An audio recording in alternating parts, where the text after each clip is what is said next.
하나님은 우리 민족을 참 사랑하신 것 같아요. 제가 그제부터 느꼈어요. 왜? 지금 시골에 가면 다 뭐가 심어졌잖아요. 지금 비가 많이 와야 될 때이고, 전국적으로 하나님께서 골고루 우리 호남 지방만 떨어졌으면 저쪽 지방 사람들, 저쪽 위에 지방 사람, 저 아래쪽 사람들이 차별된다 할까봐 하나님이 모든 지방에 풍족하게 하나님께서 여짐없이 여김없이 하나님께서 이스라엘 백성들에게 이른 비와 늦은 비를 내려주어서 그 사막지대에 많은 포도와 많은 밀밭과 많은 포리와 많은 곡식들을 풍성하게 지어주시고, 우리 필요할 때마다 하나님께서 풍족하게 모든 나라가 이방 민족들이 우러러 볼 수 있고, 아, 너희의 섬기는 그 하나님이 이스라엘의 하나님이 참 하나님이신 것을 하나님께서 그 자연의 기적을 통하여서 선포해 주시고 나타내 준 것처럼, 하나님은 오늘 6월 며칠 전부터 우리에게 풍족하게 단비를 쏟아내고 있습니다. 그러나 비를 좋아하는 사람은, 농사를 짓는 사람은 비가 많이 접촉하지만, 또 주일날이면 주말이면 놀러 가기를 좋아하는 사람들은 아주 안 좋은 날씨도 될 수도 있지만, 그러나 궁극적으로는 하나님이 우리에게 복 주시는 나라이고 복 주시는 복 받는 민족임을 저는 하나님 앞에 감사했습니다.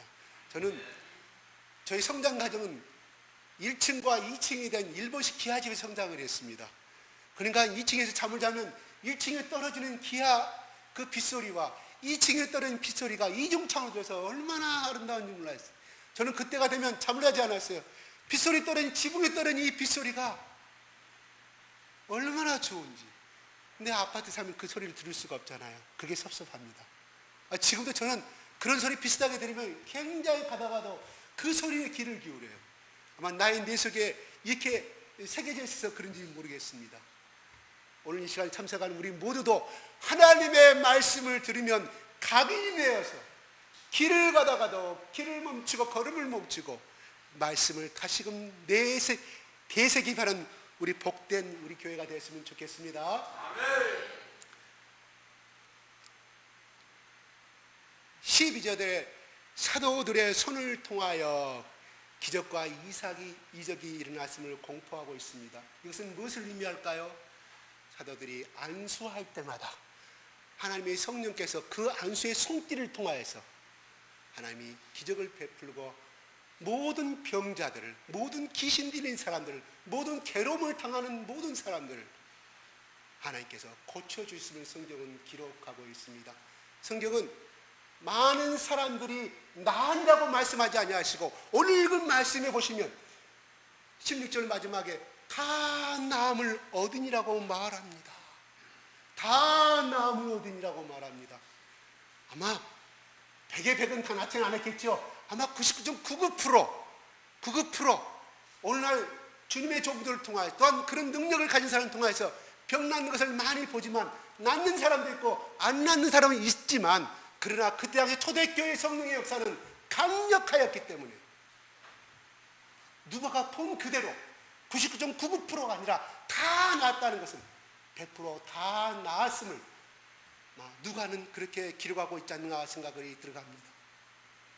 그런데 이런 성령의 역사 가운데서 또 이것을 시기하고 또 미워하는 이 것들이 중독을 하게 됩니다. 바로 유대 교당의 우두머리들과 그 쫄개들이 바로 그들을, 사도들을 잡아다가 옥에 가뒀다고 말합니다. 이 사도들이 베드로와 요한인지, 베드로와 요한을 포함해서 12사도를 말한 것인지 성경은 기록되지 아니합니다. 베드로와 요한이 빠지고 나머지 10명의 사도들을 말한 것인지, 도대체 몇 명의 사도들인지를 기록해 놓지 아니합니다. 분명한 것은 많은 제자들이, 예수님의 제자들이 감옥에 잡혔다는 것입니다. 무엇 때문에요? 바로 17절에 말합니다. 시작. 대제사장과 또 함께 있는 사람, 즉 사도에 있는 하나가 다 마음의 시기가 가득하여 일어나서. 마음의 시기가 어떻다고요? 가득하였다고 그럽니다. 그들을 감옥에 갔던 것은 뭐예요? 원인이? 성경대로 해석하면, 오늘 말씀대로 해석하면 마음이 가득, 뭐가? 시기가 가득 시기와 질투는 여러분 영어로 잘하시면 공부하시면 저보다 잘까요? 시기와 질투는 지어로스 언어가 똑같습니다. 시기나 질투는 똑같은 라틴어 언음에서 출발합니다. 이런 시기와 질투가 가득하여서 예수님의 제자들을 감옥에 가뒀다는 것입니다. 그러면 귀신이 물러가고 병고침을 받고 죽어가는 사람이 살아나는 그 역사는 사도들의 역사였습니까? 사람들의 역사였습니까? 하나님의 역사였습니다. 이 유대교 교단, 이 우두머리들은 누구를 믿었습니까? 여호와 하나님을 믿었지 않습니까? 같은 위로 올라가면 여호와 하나님이십니다. 여호와 하나님께서 이 역사를 이루시고 계시는데 그들은 그를 인정하지 않냐고 오히려 그들을 핍박하고 그들을 옥에 가두보냄을 오늘 본문에서 우리는 알 수가 있습니다. 여러분, 하나님은 질투하는 하나님이라고 분명히 말씀하였습니다. 어쨌든 질투한다고요? 나의 다른 신을 섬기는 자 하나님이 가만히 놔두지 아니한다는 것입니다. 시기는 첫 번째 실행한 사람이 누구입니까? 카인 아닙니까? 네가 시기가 가득하여 네가 아벨을 죽이고자 하나 너는 그 죄를 다스릴 수 있다고 하나님이 카인에게 회개의 기회를 줍니다. 죄가 네 앞에 엎드려 있다. 그렇지만 너는 그 죄를 살인하고자 하는 그 죄를 네 시기로 인하여서 살인하고자 하는 그 죄를 다스릴 수가 있음을 하나님이 카인에게 회개하시는 기회를 주셨지만 카인은 아벨을 거짓말해서 드러나가자 해서 들러 돌에서 쳐 죽여버리고 맙니다. 하나님이 부르실 때 우리 속에 있는 죄악을 들으십시오. 우리 속에 있는 죄악들을 드러내십시오. 하나님이 이 시간에 저의 입을 부족한 입을 통하여서 또한 여러분이 오늘 부른 찬송을 통하여서 복음 성가를 통하여서 아니면 여러분 오늘 예배를 끝나고 믿음의 교제를 나눌 때 저 집사님 저렇게 고백하는구나, 저 집사님 저렇게 은혜를 받았구나 할 때 나의 마음을 비춰보시기 바랍니다. 그래야 내가 깨달은 것이 뭐가 있는가, 내가 주님 앞에 아직도 내놓을 것이 뭐가 있는가를 주님 앞에 고백하는 사람이 되시기 바랍니다. 우와, 저 사람은 오늘 말씀에 내가 깨닫지만 저 사람은 저런 은혜를 받았어, 저 사람은 이렇게 기도했는데 저의 자녀가 하나님의 응답을 받아서 이렇게 살게 했을 때 우리 마음은 못되었을 때는 상대가 못된 동정심과 연민에 가지만 나는 기도하고 있는데 저 사람은 나보다 교회가 얼마 떠오지 아니하 있는데 나보다 믿음이 연륜이 떨어지는데 저 사람은 축복받으면 은근히 우리 마음속에 질투가 나고 부러움이 생긴다는 거예요. 그래서 우리는 흔히 말은 뭐라 그래요?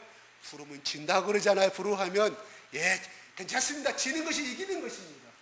그분이 어떻게 해서 그 응답을 받았는지 그 축복을 받았는지 물어보십시오. 우리는 모르면 배워야 합니다. 저도 아들에게서 전화통화해서 엊그제도 배웠습니다. 또 믿음의 연륜이 약한 사람들과 대화를 통해서는 배웁니다.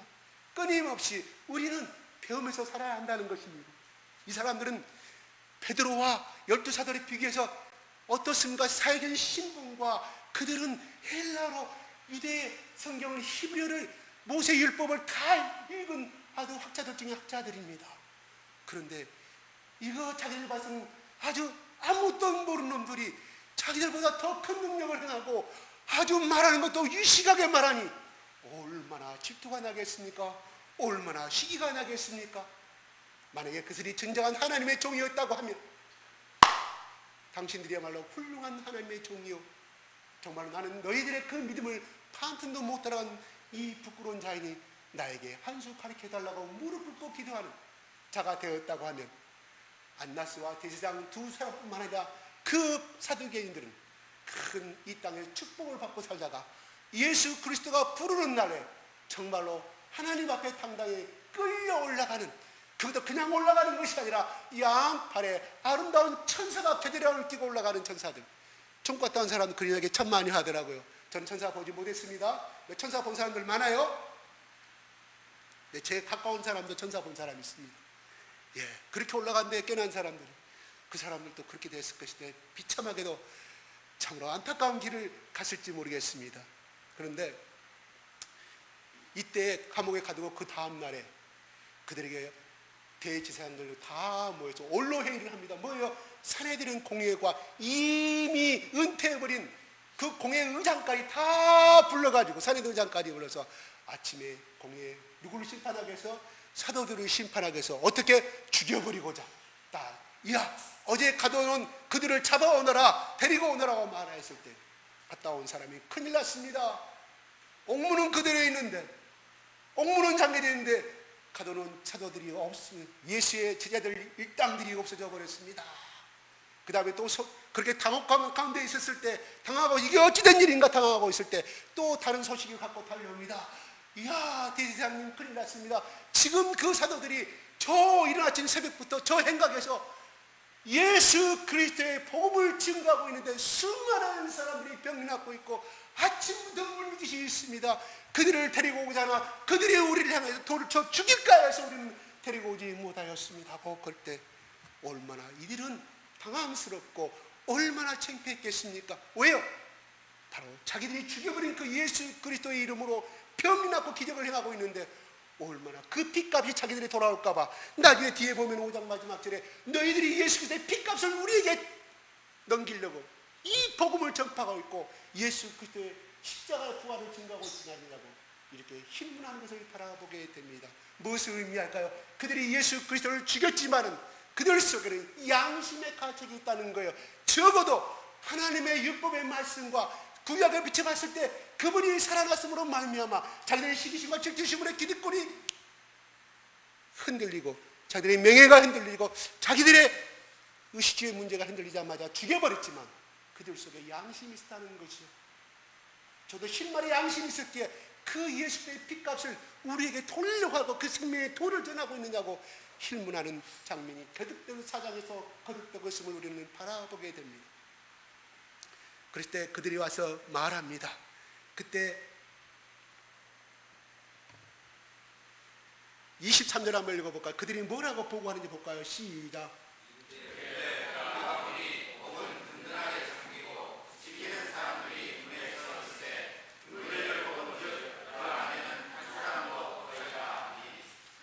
네. 중요한 것은 우리는 오늘 본문의 말씀에서 그 옥문이 좀 허술하게 잠겨져 있다거나 그냥 사람이 손을 벌리면 나오는 옥문이 아니겠냐 생각하지만 여기 헬라의 옥문의 뜻은 철통으로 철기으로 사람 손으로 도저히 끊을 수 없는 그러한 이중으로 겹겹이 잠긴 철문을 말한다고 합니다. 도저히 사람의 힘으로는 사람이 10살이든 20살이든 뚫을 수 없는 그냥 사설 감옥이 아니라 나라에서 운영하는 큰 감옥이었음을 성경의 옥문은 나타내주고 있습니다.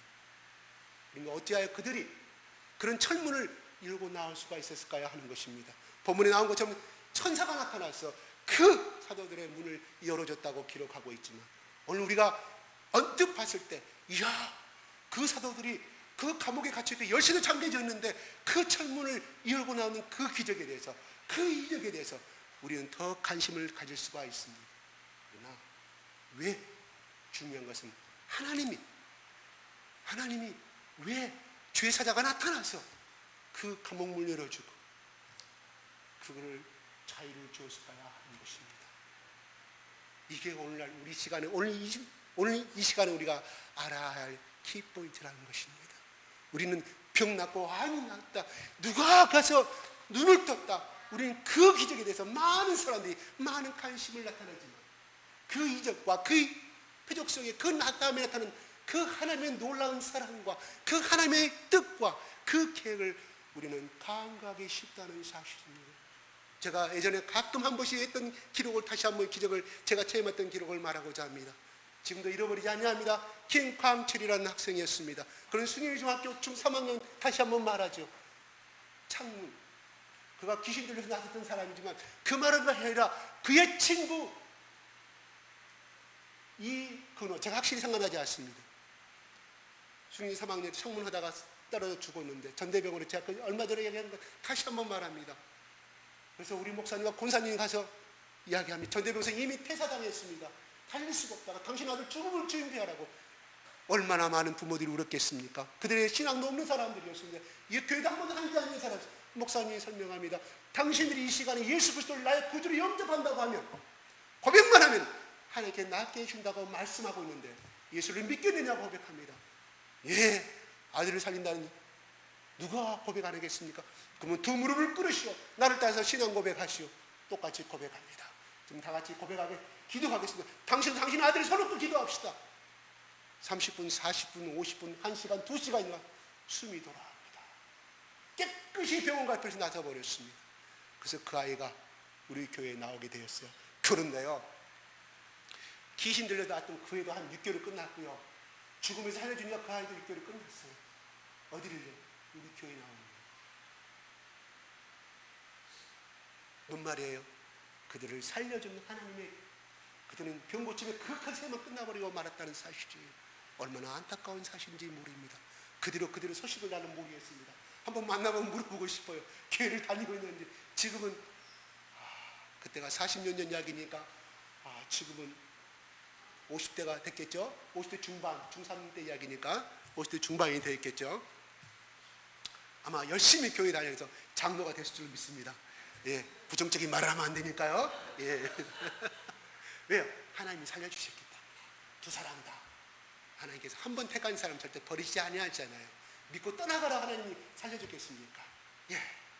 중요한 것은 우리가 다 세상을 살아가면서 다 축복을 받기를 원한다는 사실이에요. 복을 받기를 원한다는 사실입니다. 근데 왜 이들은 감옥문이, 오늘 본문의 말씀을 보면은 이 사도들이 이 감옥 안에 있으면서 밤새도록 찬양을 부르고 하나님 우리를 살려주십시오. 이 감옥문이 무너지게 하시며 우리는 아직도 해야 할 일이 많은데 이 감옥문을 열어주시고 우리를 석방시켜 주십시오. 성경은 한마디로 기록되어야 합니다. 무엇을 의미할까요? 그들은 그들의 핍박과 그 한난의 죽음을 기다리고 있었다는 것입니다. 어떻게 기쁘게 영광스럽게 기다리고 있었다는 사실입니다. 중요한 것은 하나님은 누구든지 네가 내 안에 가고 내 말이 네 안에 가면 내 이름으로 구하라 그러면 이루리라고 말씀하였습니다. 그런데 이 사람들은 그렇게 기도하지 않았습니다. 한 번도 지금 이 상황에서 하나님을 원망하고 살려달라고, 내 이름은 우리 가족도 있고 내 자식이 있는데 우리는 내가 죽으면 어떻게 살라고요? 우리 어머니가 나 죽은다면 어떻게 살라고요? 기도했다는 대목이 한마디도 없습니다. 이들은 그것을 당연히 얘기했다는 것입니다. 기쁨으로 얘기했다는 것은 우리가 이 문장 속에 숨어 있는 것을 우리가 추측해 볼 수가 있다는 것입니다. 그런데 하나님의 천사가, 하나님 천사를 부르지도 않았고 예수님도 부르지도 않았고 하나님도 부르지도 않았는데 하나님은 저녁에 한밤중에 나타나서 그들의 옥문을 열어주면서 말합니다. 한번 말할까요? 자, 19절 20절 시, 하나님 뭐라고 말씀하신 거 볼까요? 시작. 주의 사자가 밤에 옥문을 열고 그를 열을 때 가서 성전에 서서 이 생명의 말씀을 다 백성에게 말하라 하매 이들을 살려주시고 이 감옥문을 열어보신 주의 사자의 뜻이 무엇이었습니까? 바로 이 생명의 말씀을 다 백성에게 전하라, 말하라, 선포하라고 말합니다. 무엇을 의미할까요? 이들을 살려준 목적은 뭐예요? 하나님의 뜻은 뭐예요? 이 생명의 말씀, 예수 그리스도의 이 생명의 말씀을 전하고자, 이들을 통하여 전케하고자, 전파시키고자, 누구에게? 하나님을, 예수 그리스도를 알지 못하는 이스라엘 백성들, 잃어버린 영혼들을 향하여서, 하나님이 사랑하는 그 영혼들을 향하여서 전파하는 것이 바로 옥문을 열어준, 그들을 자유케 하고 석방케 시킨 목적이 있었다는 사실입니다. 만약에, 그런데 우리는 또 이렇게 말해 볼 수 있습니다.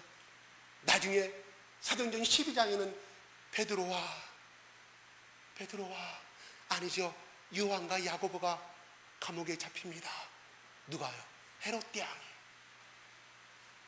근데 하나님이 그들을 살려줍니까? 요한의 동생 야고보는 헤롯이 많은 사람들이 보는 앞에서 칼로 쳐 죽여버립니다. 이게 참수입니다. 참수. 우리 IS 그 이슬람 애들 뭐 참수한다고 나오죠. 신문에 사진에 흐리다게 나오잖아요. 이걸 자르는 거예요. 이게 참수예요. 야고보를 그렇게 죽여버립니다. 오늘 나오는 사도행전 5장과 사도행전 10장 말씀 전혀 정반대의 말입니다. 요한의 어머니는 살았습니다. 그냥 생생하게 살아있었습니다. 요한의 어머니의 마음은, 이 야곱의 어머니 마음은 어땠을까요? 아는 것입니다. 하나님은 때로는 그것이 바로 이야기합니다. 야곱을 하나님께서 생명을 데려가는 이유는 내가 그 성춘교를 통해서 나의 영광을 받으라고 말합니다.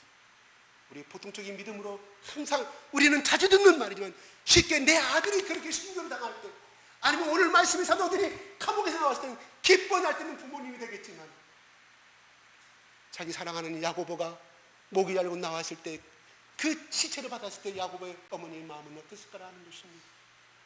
아무리 믿음이 좋다고 할지도 하나님 오상에는 이렇게 살려주시더만 왜 12장 나와서 내 아들을 죽여갈 하필이면 내 아들입니까?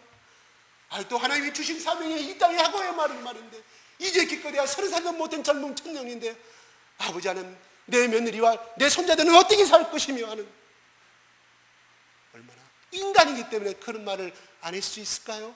그런 생각은 순간은 가질 수도 있다고 생각합니다. 하나님 말합니다.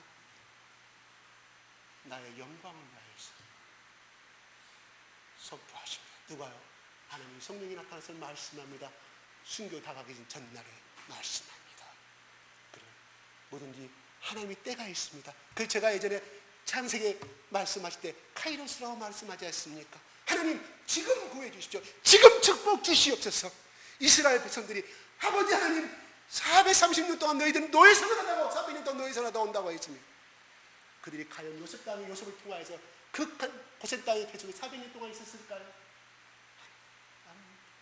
그들은 곧 하나님의 가나안 땅으로 우리를 인도하셨다고 그랬습니다. 그 할아버지 때, 그 증조 할아버지 때 할아버지가 아버지의 손자에게 이혼을 남기고 죽었을 것이란 말입니다. 그때마다 그 당대에 살아있는 사람들은 하나님 언제 우리 아브라함이 하나님에게 우리 아브라함 할아버지에게 줬던 그때가 언제입니까? 우리는 이렇게 시름당하고 고통당하고 있는데 이제는 그 파라오 왕이 이제는 집도 주지 아니합니다. 우리가 직접 가서 집도 잘라야 되고, 근데 목비랑은 똑같습니다. 목비랑은 2배나 올라갑니다. 어찌하여 우리 고통당하는 우리는 돌아보지 아니합니까? 그들이 생생히 주겠건 말씀에 기록되지 아니합니까? 하나님의 카이로스는 우리 인간의 카이로스가 다르다는 것입니다.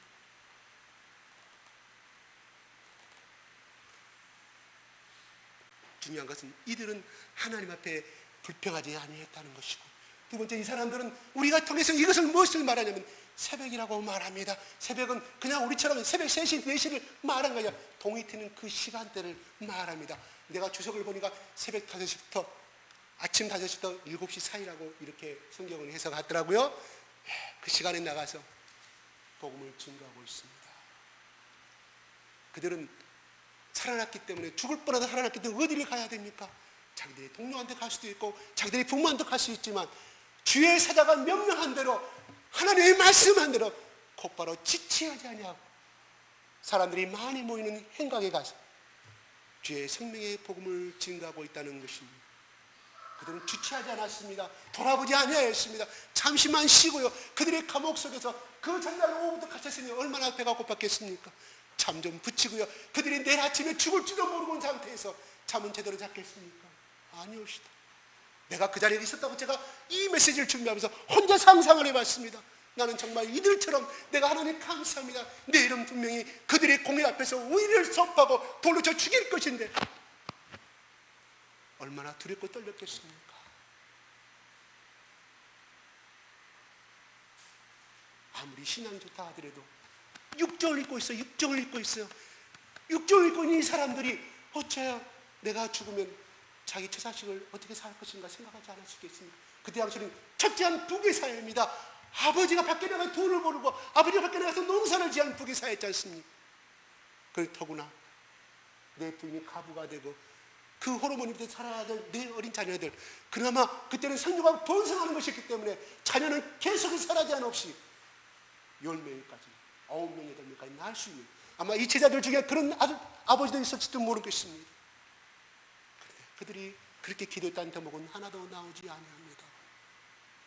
그들은 곧바로 생명의 말씀을 백성했다는 말인 것은 그들은 말씀으로 충만했고 예수 그리스도의 사랑으로 충만했고 오직 예수님만의 생명이라는 사실을 그들은 24시간, 아니 죽음을 앞둔 그 순간에도 그렇게 품고 있었다는 것입니다. 지체하지 않아. 그들은 언제든지 싸움에 나갈, 영적인 싸움에 나갈 준비가 되어 있었기에 그들은 바로 그 새벽에 그 자리에 나가서 복음을 증거할 수 있었던 것을 우리는 배우게 됩니다. 얼마나 훌륭한 사람들이 모릅니다. 이들이 바로 이들을 죽이고자 하는 대제사장들과 바리새인들과 사두개인과 뭐가 다르겠습니까? 적어도 이들도 예수를 따른다고 말하였지만 그들이 적어도 예수 그리스도의 오순절 역사 가운데 보혜사 성령을 만나기 전까지는 바로 이 대제사장들과 서기관들과 사두개인과 똑같은 인간들이었다는 것입니다. 다시 말해 세상의 욕심을 살아가는 똑같은 사람이었다는 것이에요. 그러나 그들이 보혜사 성령을 만나고 하나님의 복음의 생명의 씨앗이 무엇인지를 예수 그리스도가 어떤 분이 그들이 알게 됨으로 말미암아 그들은 손가락만 주셔도 죽음 앞에서 예수 그리스도의 사랑을 전파할 수가 있었다는 것입니다. 참으로 놀라운 믿음의 사람입니다. 우리가 이 사람들이 하나님 모르는 사람들이었습니까? 이 유대교당의 이 모든 족속들이 하나님 모르는 사람들이었습니까? 하나님 믿었습니다. 그런 팔이 이 베드로도 이 요한도 모든 야고보도 하나님 안 믿었습니까? 믿었습니다. 그러나 그 속에 보호자 성령님을 영접한 사람이냐 아니냐에 따라서 그들이 천국에 갈 수 있느냐 없느냐, 영생을 얻느냐 구원을 얻느냐 판가름 난다는 사실입니다. 제가 하나 슬픈 이야기를 하나 해드리겠습니다. 지난주에 제가 우연히 길을 가다가, 저는 재래시장 구경을 참 좋아합니다. 이렇게 길을 가다가 어떤 사람이 아주한 양복을 입고 엘로드를 가요. 여러분 엘로드 아세요?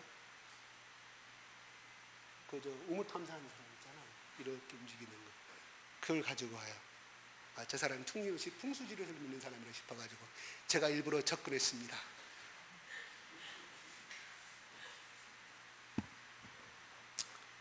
아, 이게 뭡니까? 저는 알지만 이게 뭡니까? 열심히 열심히 설명을 하시더라고요. 그래요. 참 좋은 기술입니다. 그래서 많은 사람들 이렇게 묘자리도 봐주고 또 짙어 병이 생기면 봐주고 좋은 일을 많이 한다고 그래요. 아, 진짜 좋은 일 많이 하십니다. 이 돈에 참 좋은 일을 많이 하십니다. 그랬는데 나중에 계속 이야기하다 보니까 길에 서서 이야기하다 보면 그 사람이 예수를 믿었던 목사님이었어요. 계속해서 들어주다 보니까 언제든지 나는 내 속에서는 언제 내가 예수 그리스도의 복음의 생명이 뛰쳐나갈 것인가 이 기회를 보고 있는데 그분이 자기가 옛날에 목사였다고 이야기를 해요. 개척교회를 했는데요, 자기가 안수면 병이 났고요, 귀신도 물러가고 있다는 거예요. 경남 양산인가 아마 제가 기억하기는 그렇습니다. 여기서 뭐 하시냐 그러니까 여기서 이제 건설 현장에서 일을 하신다고 그러시더라고요. 근데 아니 왜 그 일을 그만두시고 지금 뭐 증산도 같아요. 말하는 것이 증산도 여러분 아시잖아요. 증산도 천부경하고 그 이야기를 부적을 저한테 아주 하나 주더라고요. 근데 열심히 하도 진지하니까 제가 들어준 거예요. 아, 그러시냐고. 그러면 지금도 그 능력이 있습니까? 그만둔 지가 언제니까 15년 지났대요. 지금도 그 능력이 있습니까? 하나님이 그 능력 주세요? 조금은 있다고 그래요. 아, 그러십니까?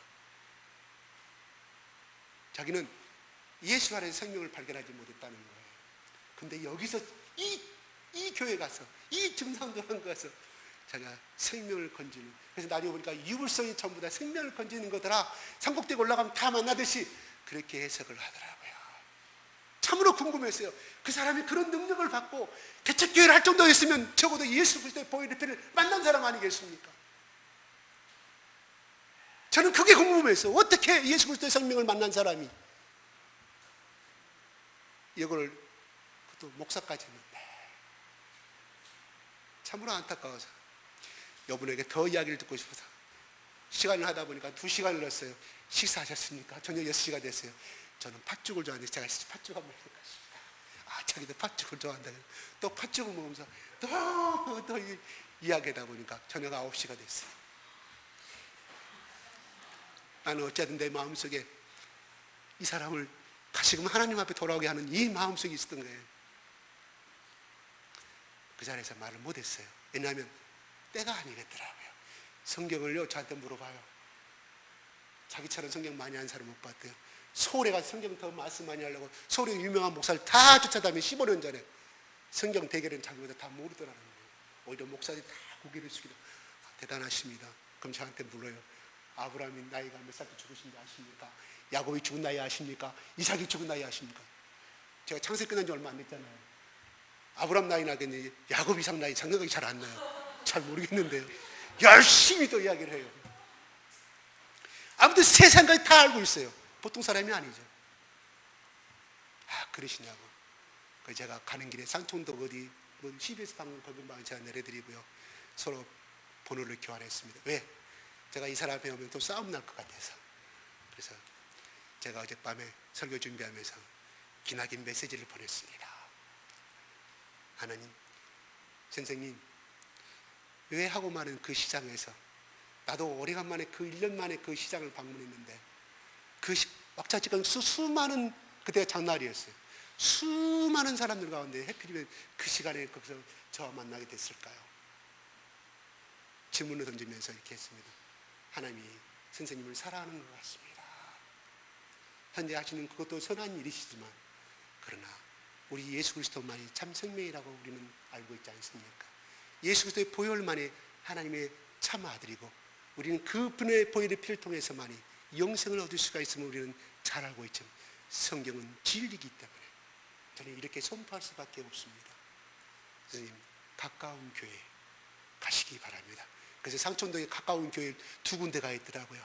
그 주소까지 쫙 적어주고 그 다음에 교회 이름, 그 다음에 전화번호까지 싹 적어줬습니다. 가까운 교회 오늘 시간 나시면 꼭 가시기 바랍니다. 근데 보냈는데 읽었어요. 답변이 없어요. 온천히 가서 물어보려고요. 참으로 안타까웠어요.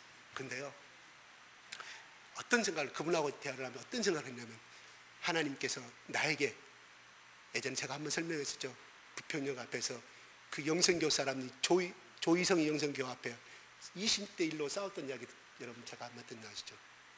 그들의 눈빛하고 똑같았습니다. 정말 안타까웠어요.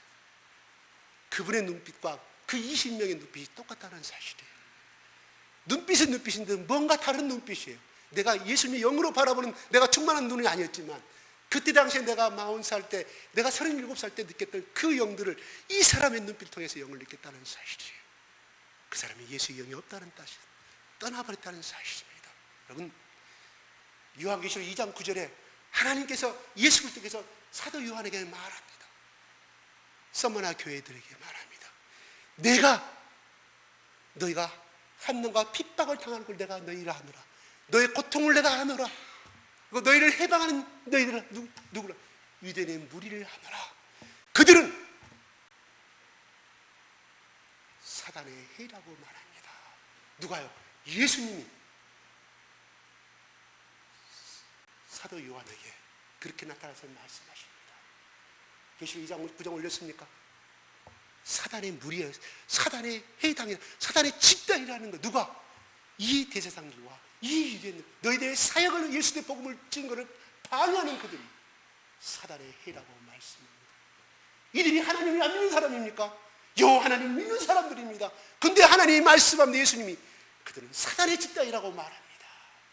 얼마나 무서운 말입니까? 이 말씀을 근거로 한다면 그들이 끝까지 부정하고 핍박했던 그들이 아무리 모세의 병을 달달이 해왔다 할지라도, 그들이 아무리 11조금을 달했다 할지라도 사단의 무리였기 때문에 그들은 결단코 하나님 나라에 가지 못했을 것입니다. 적어도 사도행전 저는 계시록 2장 9절 갖고 말씀하는 거예요. 이렇게 말씀합니다. 여러분, 우리가 우리 속에 스스로 판단할 때 우리가 예수 잘 믿는다 하고 하나님 잘 믿는다 생각할 수가 있습니다. 그러나 우리는 순간순간 하나님의 손을 놓칠 수가 많다는 거예요. 옥문이 열린 것이 중요한 것이 아닙니다. 내게 기적이 일어나고 내가 어떤 직장을 기적했는데 그거를 기적을 이뤘다는 그것이 중요한 것이 아니에요. 단 중요한 것은 내가 하나님과 동행을 하고 있는가. 지금 이 순간에 예수님이 네가 내 안에 있고 내가 네 안에 들어있으면 무엇이든 구하라고 말씀하였다는 것, 내가 응답하라 드리라고 말씀하였습니다.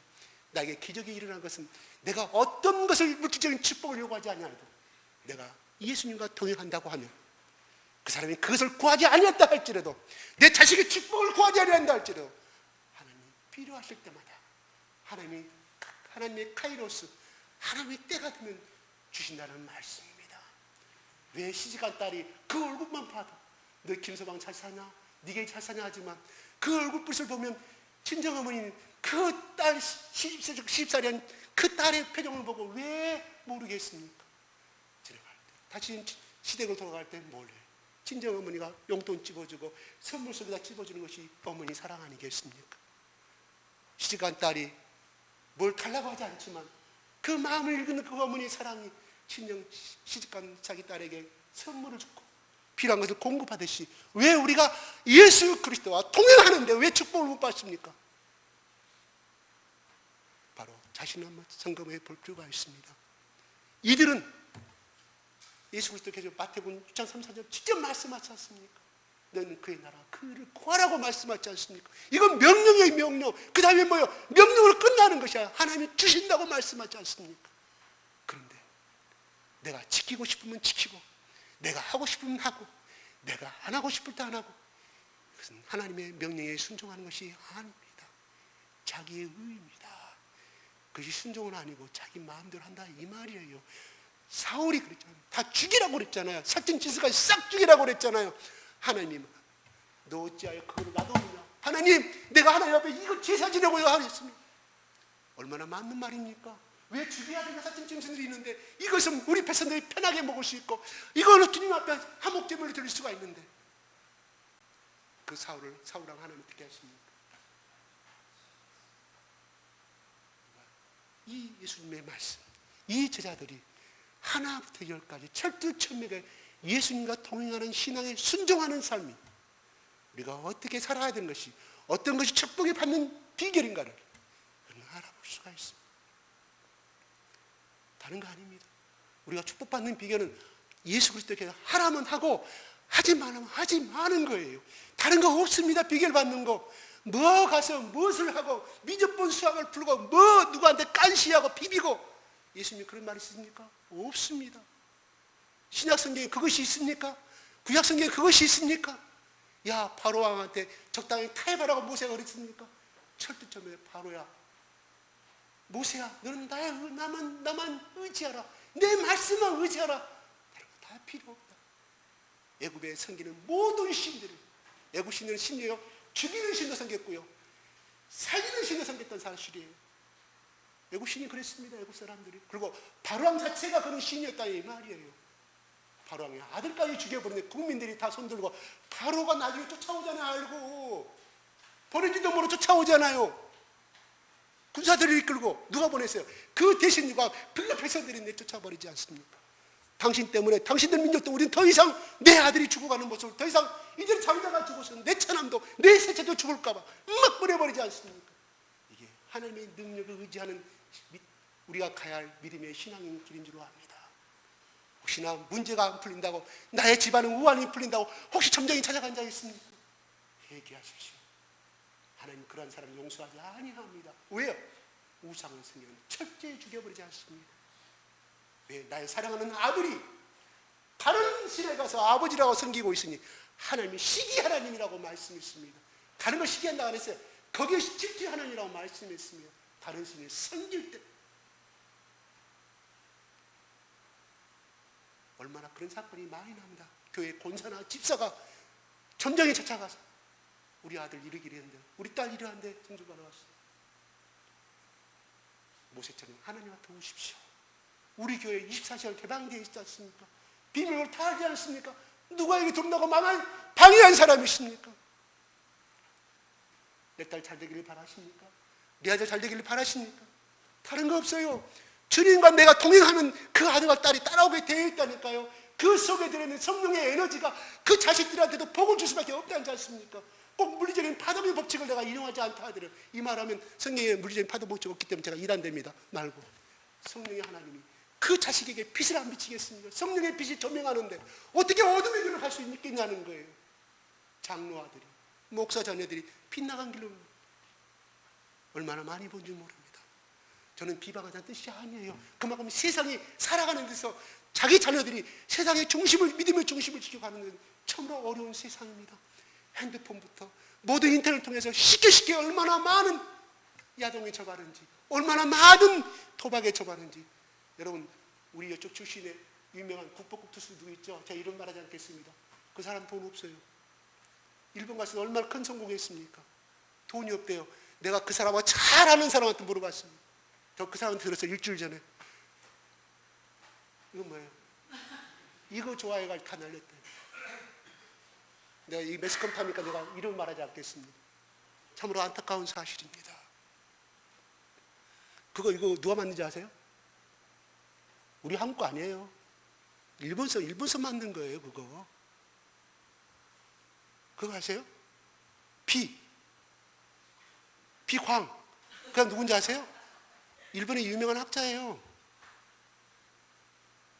그 다음에 깨구리 있잖아요, 깨구리. 유명한 화가예요. 그 사람이 절필을 해서 그림이 안 그려지니까. 근데 비 오는 날 자기가 절망하고 우산 쓰고 딱 연못가에 있는데요. 개구리가 헐떡헐떡 뛰어나와서 버드나무를 올라가다 기어코 올라가더라는 거예요. 이야, 저 미물도 저렇게 올라가는데 거기서 다시금 희망을 해서 계속해서 유명한 서예가, 자, 이름을 잊어버렸습니다. 다 일본의 뿡속에서 나온 겁니다. 일본의 대적한 뜻이 아니에요. 알고 시라 이 말이에요. 알고 노름 하시더라도. 그래요. 제가 한 사람 예를 들었지만 폐가망 사람은 얼마나 많이 있습니까? 한 가지 예를 들었습니다. 우리 자녀들이 얼마나 음란에 많이 빠져나가는 거예요. 얼마나 많이 보겠습니까? 폭력적이고. 벌써 다르잖아요. 우리 재원 집사 시대하고 벌써 5년만, 1년만 세대 차이 나지 않습니까? 여러분 중학생 대화를 한번 나눠보세요. 정말로 화가 납니다. 대화가 안 되잖아요. 참으로 자식 키우기 어려운 세상입니다. 이런 때 우리 부모들이 결코 여기 나오는 사도들처럼 아니지만 사도들이 아침부터 주님 앞에 복음으로 증거하고 복음으로 만났고 예수를 만나서 24시간. 그래서 그들은 마지막 절에 보면은 그들이 42절 그들이 날마다 성전에 있든지 집에 있든지 예수는 그리스도라고 가르치기와 전도하기를 그치지 아니하니라고 말합니다. 저는 여러분들 이 말씀을 가지고 오늘 이 말씀에서 여러분 믿어 죽어가는 사람들에게 복음을 전도하자고 저는 말씀하지 아니합니다. 적어도 그렇게 하지 못한다 할지라도 여러분의 가정에서 본을 보여주시기 바랍니다. 아무리 바빠도 아침에 자녀 손잡고 말씀 한마디 있고 기도하고 가십시오. 끌어안고 보내주십시오. 오늘 영공 늦지 마라, 학원 늦지 마라, 태권도 늦지 마라, 이것이 아니라 기도하고 끌어주면 그 아이가 어떤 마음을 했으려도 돌아옵니다. 제가 오늘 하나 이야기 마치겠습니다. 열심히 사수 삼수회가 경찰 시험을 합격했습니다. 12월 달에 경찰학교 입교했습니다. 4월 말에 끝나 4월 말에 여기 지방이 아닌 더 다른 지방에 15라고 하죠. 1년 동안 경찰을 15를 합니다. 15는 15지만 그건 경찰학교 소속이에요. 경찰 제복은 입었지만 그런데 6월 달에 그것도 6월 9일 날 자기 친구들하고 근무가 끝나고 비범 근무가 끝나고 비범 날 자기 친구 동료들끼리 술을 쨍탕 마실 수 있죠. 저는 끝까지 술을 마시는 거 괜찮습니다. 그 사람이 신앙이 아니에요. 괜찮습니다. 친구들하고 만날 수 있잖아요. 동료가 얼마나 반가워요. 만나가지고 대리 불렀습니다. 대리 불러가지고 그 앞에 원룸에 사는 데 주차하고 갔는가 이 친구가 정신없어 자기 집에서 하다가 차가 생각이 나서 차를 다시금 주차시키려고 하는데 2시간 만에 술을 얼마나 먹어보는데 주차하다가 빡치기를 했어요. 그것도 살짝이 주차하다 그랬어요. 살짝 끊긴 거예요.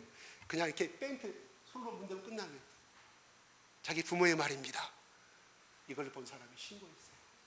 이 사람 사복 입었잖아요. 경찰인지 모르고 신고했는데 경찰이 와가지고 조사를 했는데 이 사람 경찰이 음주 추청하니까 0.209가 나왔어요. 보통 0.1 이상이면 추설하면서요. 0.209가 나왔어요. 주소 파면 정직 집에 가 계시오. 열이면 열 다 파면 나간다. 걱정돼서 저한테 전화 왔어요. 기도 좀 해달라고. 근데 그들의 부모가 나 그림 부탁한 그 사람들이 예수를 안 믿는 사람들이에요. 기도 좀 부탁한다. 매달릴 데가 없으니까 다 알아봐도 무조건 파면이라는 거예요. 그래도 하나님 믿는 사람 해주면 그래도 나을까 싶어 전화했다. 저는 그 일을 한 지가 지금 40년 넘었는데 전화가 왔어요. 제 마음속에 믿음이 생겨요. 내가 방금 대화 나누는데 하나님께서 적어도 파면은 당하지 않을 것을 선포합니다. 제가 또 누구한테 물어봤잖아요. 제 친척 누구한테 물어봤잖아요. 전화했어요. 그러니까 형님 그건 100% 파면입니다.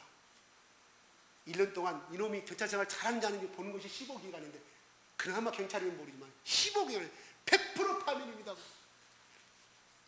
그 말을 얼마나 강조를 크게 하는 내가 제가 여동생 남편 참 뭐하러 했어요. 내가 괜히 전화했나 싶어. 근데 어제 연락이 왔어요. 파면이 아니라 정직 상견. 이제 교회 다니세요? 제가 얘기했어요. 사실은 이렇게 물어봤는데 파면이 나가더라. 근데 실망할까 말하지 않고 내 믿음대로 선포했다. 내 믿음대로 절대 파면은 아닐 것이다. 내가 주는 응답이 그렇다. 파면 안 당했어요. 얼마나 감사한지 눈물을 흘리고 교회 다니세요? 그랬어요. 우리 교회 나라 말 안 했어요. 가까운 교회 다니세요. 그렇습니다. 하나님은 우리를 사랑하시되 그가 믿음 없는 그 사람도 그렇게 주시는데 우리가 하나님과 동행하는 삶을 살면 되는 거예요. 다른 거 없습니다. 이 사람들 자녀들 때 계속 성경은 기록되지 않지만 또 제2의 사도가 되고 또 제3의 사도가 되었을 것이며 그 길을, 그 아름다운 길을 갔을 거라고 저는 확신합니다. 성경은 말합니다. 사도행전 2장 38절에 너희가 회개하여 예수 그리스도의 이름으로 세례를 받고 제사함을 받으라 그랬어요. 예수 그리스도의 이름으로 세례를 받고 제사함을 받으라. 그리하면 너희가 성령의 선물을 받으리라고 말합니다. 우리의 삶은 끊임없이 회개하는 삶입니다. 오늘 여러분 마음속에 이 말씀들을 들은 가운데 이 사도들의 행동을 통해서 내가 감동이고 내가 깨달음이 왔다고 하면 감추지 마십시오. 회개하십시오. 내가 고백하면 옆에 사람 들을까 봐 그 손가락 같이 고백하시죠. 집에 가서 고백하시죠. 왜요? 고백한다는 것은 무엇을 의미해요? 내 마음이 깨끗해짐을 의미합니다. 그래야 새 공기가 들어올 거 아닙니까? 내 더러운 공기를 내가 뱉어야 들어올 거 아닙니까? 누가? 성령의 선물이 내 속에 들어온다는 이 말이에요. 그런데 오늘 말씀을 듣고 나는 이 사도들처럼 열심히 살고 있고 나는 회개할 것이 없다고 생각하는 사람은 저는 할 말이 없습니다. 오늘 더위가 돼가는 시간 여러분들 자녀들 잘 키우고 싶지요. 그러나 때로는 얼마나 마음의 문이 막힙니까? 우울의 감옥의 문이 있습니다. 불안의 감옥이 있습니다. 형제간의 불화의 감옥의 문이 있습니다. 또한 내 부모와 시부모와 그 감옥의 문이 있습니다. 우리가 하나님께 동행하고 나아가면 우리가 불을 때우면 그 냄비의 뜨거운 첫 뚜껑이 덜컹덜컹 열리듯이 참고 가십시오. 사도 바울이 예수께서 말한 그들은 유대인은 유대인이지만 하나님을 믿는 사단의 집단이라고 말씀하신 것처럼 여러분 내가 예수 그리스도에 정말 기도하고 내가 내 시부모에게 내 친정부모에게 내 어려운 친구에게 예수님의 복음을 증거했는데 그들의 반응이 지겨웁니까? 착해. 내가 괜히 내가 복음 증거했고 내가 다시는 전화 안 가보라. 내가 다시는 내가 와서 전화. 그건 사단의 생각입니다. 그 사단의 영이 잡고 있기 때문에 그렇게 공격하는 거예요. 누구를? 시부모를 믿게 시부모의 입을 통하여서 내 친구의 입을 통하여서 친정부모의 입을 통하여서 공격하는 거예요. 그렇게 쳐버리면 아니 되옵시다. 속으로 사탄아 물러가라. 내 아버지를 잡고 있는 사탄아 물러가라. 내 오빠를 잡고 있는 사탄아 예수 그리스도 이름으로 물러가라 외치십시오. 속으로요. 속으로. 그다 대놓고 하면 기분 좋겠습니다. 왜? 영의 싸움이기 때문에요. 그러면 물러갑니다. 한 번 두들기십시오. 두 번 두들기고 문이 열립니다. 내 음성을 듣고 문을 열면 예수님이 들어간다고 말씀했지 않습니까? 내가 내 부모에게 그렇게 싫어하고 내가 다시는 성동하기 싫고 내가 효도하기 싫은 그 대상에게 내가 전도하고자 마음이 생기는 누구의 마음인지 아십니까? 내 마음이 아니에요. 내 속에 계신 성령께서 그렇게 주관하시고 내 마음을 움직이시는 거예요. 순종하십시오. 이 사람들도 그 순종의 말씀에 순종하고 전했지 않습니까? 묻는 무리가 믿는 무리가 더 크게 많아져 가니라. 누구 때문에? 이 생명의 말씀을 백성에게 전하지. 성령께서 함께 하심을 말면 우리는 자나깨나 이 생명의 말씀을 내 자식에게 매일매일 심어주는 역할을 그런 좋은 부모가 되었으면 좋겠습니다. 특히나 우리 임신한 우리 소연 집사님 또 아버지 되신 저 정진영 집사님, 오늘 집에 가면 소를 얹고 이 태아에게 기도하십시오. 그 기도를 누가 듣습니까? 태아가 듣습니다.